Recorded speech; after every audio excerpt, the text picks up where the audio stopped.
Food and weight obsession can be exhausting. Losing weight, gaining weight, dieting, feeling like a failure because you missed a workout, binged, overate, or gained all the weight back.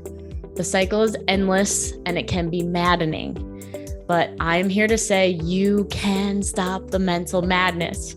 You can take back control of your food behaviors, but you have to face your fears, you have to ask for help, and make a change. I am Leslie M. Thornton, permanent weight loss coach from hpwl.co. This is Hypnosis for permanent weight loss, and I know you can make this happen. On this podcast, you will hear how to stop the mental madness, love your body, trust your food decisions so you can create a life of happiness, freedom, and inner peace. Hello. Leslie M. Thornton, Hypnosis for permanent weight loss. I want to call out and specifically speak to the leaders and the highly driven professionals, whether you're a business owner or you're just somebody who is a big action taker. Maybe you've done extraordinary things in your life or what have you. Why can't you specifically stop eating? Why can't you specifically stay consistent with your weight? Why can't you ever stop thinking about food, body, and weight thoughts? Why is it harder for you? And for some of you, you may not even be present to the fact that it's harder for you than maybe some other people. And in my experience, it is the leaders, the driven human beings that struggle with this first, and learned that through my own observation, through my own experience, and of working with hundreds of clients over the years. And the ones who are more successful and who have done more things in their life are the ones who struggle more. 100%. So here to shed some light on specifically why that is. And something that we do differently here at Hypnosis for Permanent Weight Loss is we're really about getting at the root cause as to why this has been a struggle for you for as long as it has. And so that once you're aware of that, and you know, the way that we actually create transformation is you become aware of something and then you choose to take an action in a completely different direction to get a completely different result. Without that awareness, we don't have any power in creating something new, and we just continue to put band-aids on top of things, and we do the next fad diet and we follow the next plan, and that will work temporarily, but it's not actually solving the problem and why it's even a problem in the first place. So I want you to actually look back at your life and look at what was the first time that I started becoming aware of my weight, and maybe the first time that I ever started dieting. For me, it was when I was 8 years old. And I was told that I had a slower metabolism than my sisters and I needed to eat less. And I was taught about portion control and calories, and that I needed to watch myself. And I kind of took it on as this like personal, maybe challenge, which, you know, in every instance, we can always see the positive about it.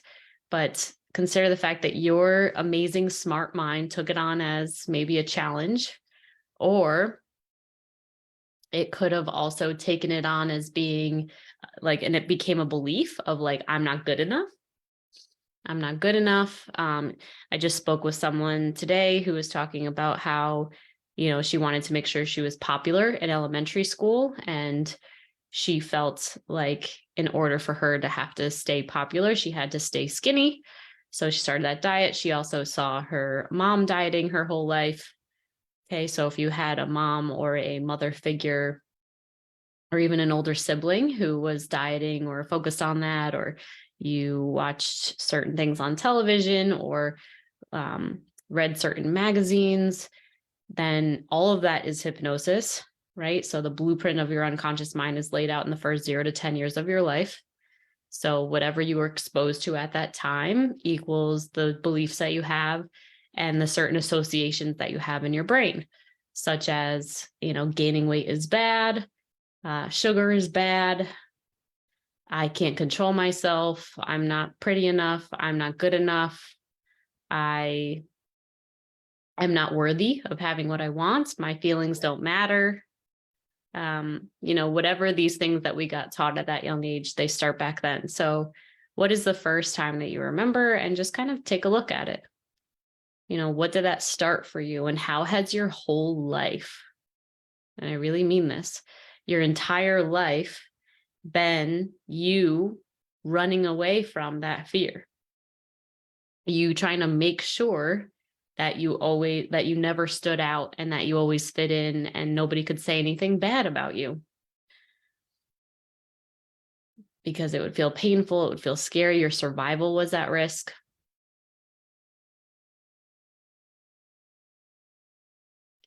Or if you have a belief like my feelings don't matter, then we're not going to value our own feelings, and then it's just I'm continuing to run away so I don't have to feel the pain. Okay. And so then when you look at it as a, successful human being, you can see, and it's always like a double-edged sword. There's a positive side, right? You've been able to create amazing things in your life. You've been able to achieve things that some people will never be able to achieve. And like really making the most out of life, which we celebrate for sure.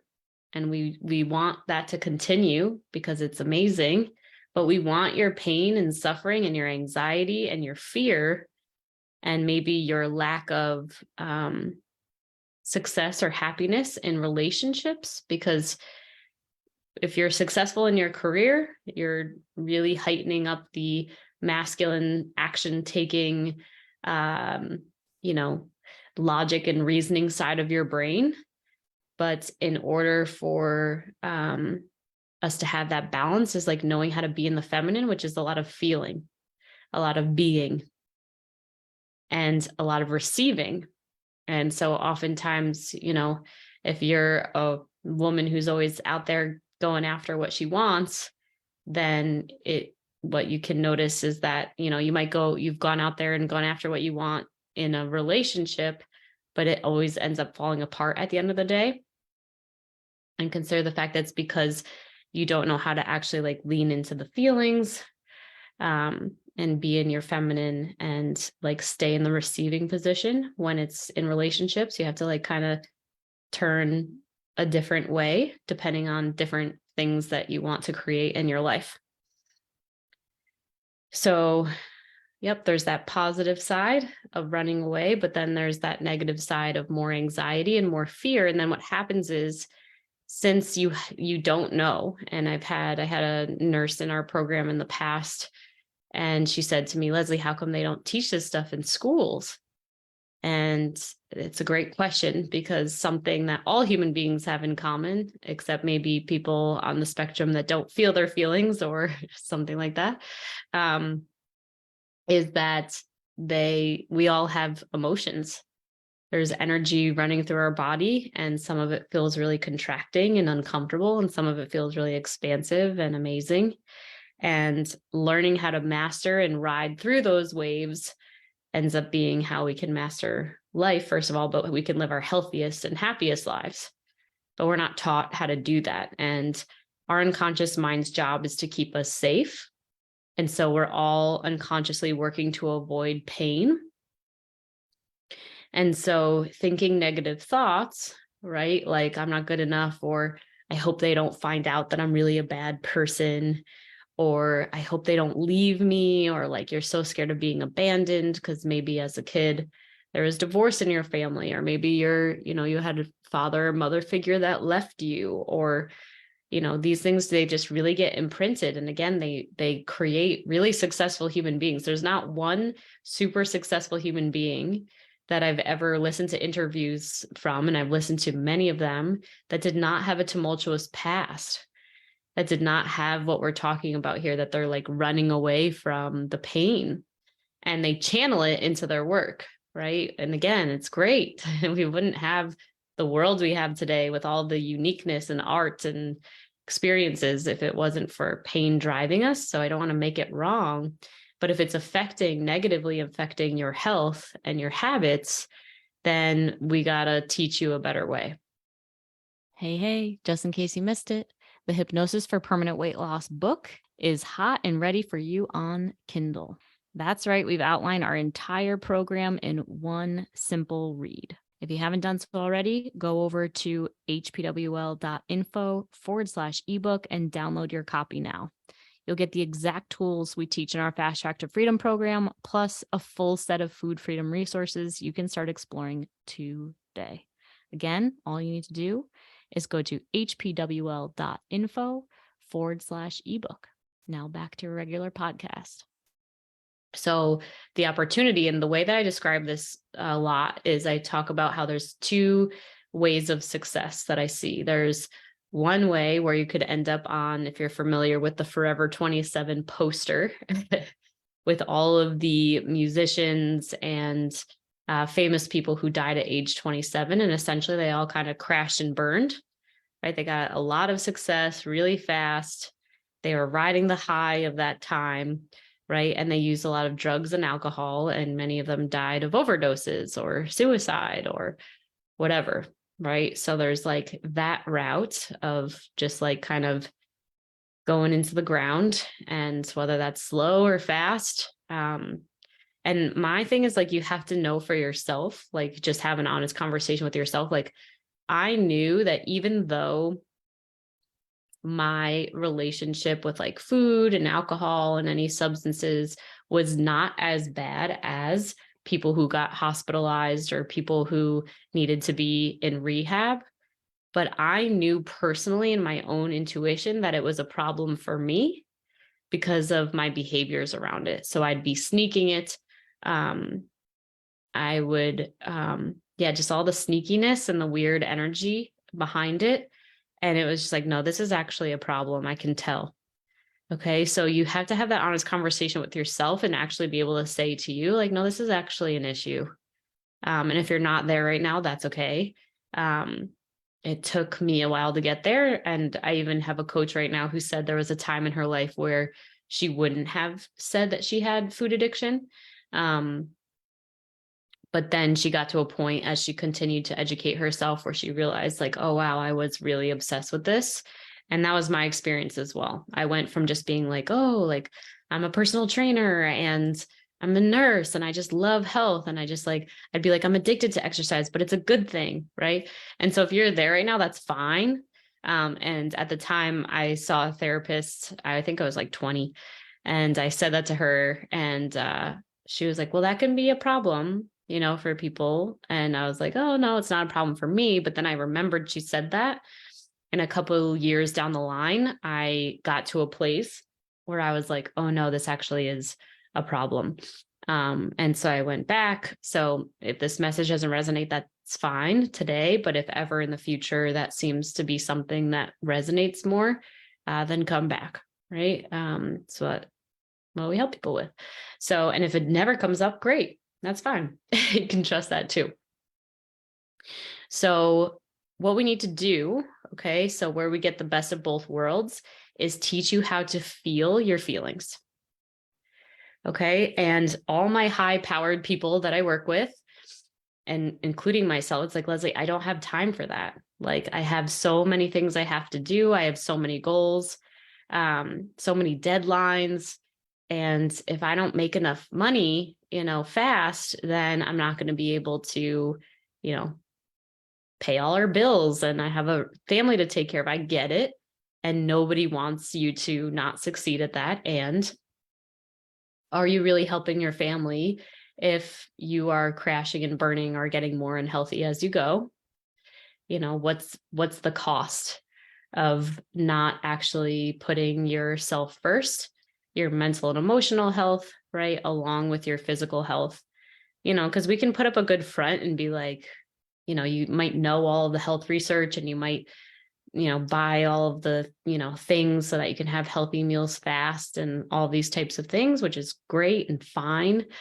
But if there's times when, you have big binges or you way overdo it, or maybe you get really drunk, or, like you can tell that there's like something that's out of alignment, or, that really upsets you when it happens, then we're not addressing the issue, and you're not actually a healthy person. You have good intentions, 100% great intentions to be healthy, and you're taking the right actions to try to do it. But just knowing how to be healthy and like taking those right actions and being in integrity with that, like having your mind and your body on board, is totally different things. I've had clients in the past and they're like, oh, I can't have any gluten, I can't have any dairy. And I used to say the same thing, because I'd see how it would affect my bowel movements, and it would, bug me if my bowel movements weren't perfect every day, because I used to eat perfectly every day and never have sugar and never have flour. So I know all of the research around how food affects the body.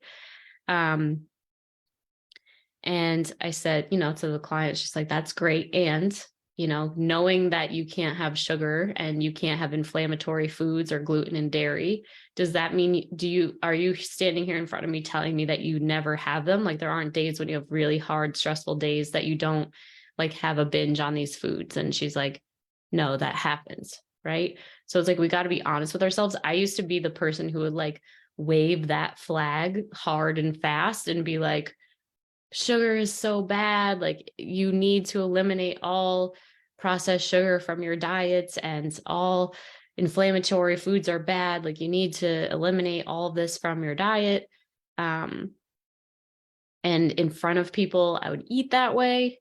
But then on really bad, stressful days, I'd be like stopping at gas stations and getting all the foods that I said were absolutely terrible and bad and you should never have it. And that wasn't okay with me. I'm not a person who can like be okay with lacks of integrity, like not doing what I say I'm going to do. It just doesn't work. It feels terrible. And consider the fact that also, if you are a highly driven person, a leader, a CEO, business owner, professional in this way, like, you also value integrity highly, like, you have to do what you say you're going to do. And if you don't do it, you don't say you're going to do it. But because you're messing up perfectionism with integrity. Okay. Because the reality is, like, we're all human beings. The bigger the game you play in life, the more in and out of integrity you're going to go. I'll say that again. The bigger the game you play in life, the more in and out of integrity you're going to go. So what that means is, like, you might have a really hard day and it all blows up in your face, and you might not have time to cook the way you planned. And so you need to get takeout. But if you haven't intended that for yourself, if you're not like telling yourself that's okay, and like accepting your humanness and like the fact that things may not go according to plan all the time, then you're going to feel more stress, more anxiety. You're going to get hard on yourself and say, what's wrong with you? You shouldn't have done that. You're going to feel bloated. Your pants are going to be tight the next day. You're going to make a promise that you're going to eat better tomorrow. And then it's going to just, continue to happen over and over again. And you're just, drilling yourself into the ground over time. And you can't even get more than a few days together of eating well before, you're back to those old habits. And what's missing in all of that is, again, being able to feel your feelings. And like, when that stress and anxiety is coming up, what's something that you can do quickly to move through that quickly so that you can feel better more quickly and make better decisions more quickly. All right, we got to feel first, and then we think later. And oftentimes when we're feeling bad, then we're like thinking. We're eating as a way to support the thinking, but all of it is in a negative light. And so nothing productive is going to come from that. Nothing that's going to actually produce results is going to come from that. You're just going to create more busy work, more challenges, more stress. And so the opportunity is just to recognize when you're feeling bad and to stop, and then use emotional mastery tools, learn how to feel your feelings quicker so you can feel better quicker, and then think better quicker, make better decisions quicker, and choose a salad maybe instead of a hamburger that's going to make it worse. Okay. And it's a practice. It's a practice. But it's not a waste of time to feel your feelings. And actually, everything that you're desiring to have, whether it's food freedom, totally emotional and mental peace in this area of your life, or maybe it's that same thing with finances, or maybe it's really happy, healthy relationships that feel amazing to you, or to get married, or to, whatever that is for you. The reason that stuff hasn't come in yet, if this whole thing that I'm saying to you is resonating with you in any shape or form, is the fact that you don't really know how to access your feelings, and you kind of view it as a waste of time to feel them. But knowing all about this stuff, makes no difference. So yeah. And so when you're really driven and you're in a business, it's like you have to go, you're trying to make people happy. You're trying to make sure that all the balls stay in the air. And it's like, because if not, then, the worst case scenario thing's going to happen where I'm going to fail, right? A lot of successful people are always running away from failure. And with failure is this experience of pain. And the body doesn't know the difference between that pain and actually surviving. Like, it literally thinks that you're going to die if you slow down. But the invitation is to actually learn how to slow down in order to speed up. So we slow down in order to speed up. We make a practice for ourselves to actually learn how to feel our feelings. And then once doing that, then you feel better faster. And again, just things get easier. So that just becomes the new way of being in your life. And our coaching program that we have is to basically just like hold your hand and give you all the tools and the how-tos of, being able to do that when it's not something that is a norm for you yet. And learn how to create more of that balance and that mental and emotional peace in this area of your life, in your life now. So that is my message to you today, for those driven people. I just want to finish off by saying, there's absolutely nothing wrong with you for the fact that you haven't figured this out yet. You can't know what you don't know. It's not your fault that you can't stop eating. It's just simply something that you have the opportunity to do in a completely different way. That doesn't include you having to take out any foods or restrict yourself or deprive yourself anymore, but rather focus on what you want, get into the space of abundance, right? Expansion, possibility. And yeah, start taking care of yourself in a way that's really positive, and watch how results expand, things become possible for you in your life that previously you may have never thought were. Yeah, but it can't happen if the brain is just continuing to think in the same way that it's always been thinking. So hope this is helpful, and we'll see you for the next episode. If you are serious about taking action on your struggle with food, body, and weight, then this is for you. Go ahead and text the word hypnosis to 855-BE-ALIVE. That's 855-232-5483. Immediately after texting that number, you will get access to our free training that will tell you why you can't figure the food, body, and weight thing out, why you can't keep weight off even after you've been successful in the past, and how to actually overcome it, including a mini hypnosis session at the end. Don't miss out. Text the word hypnosis to 855-BE-ALIVE. That's 855-232-5483.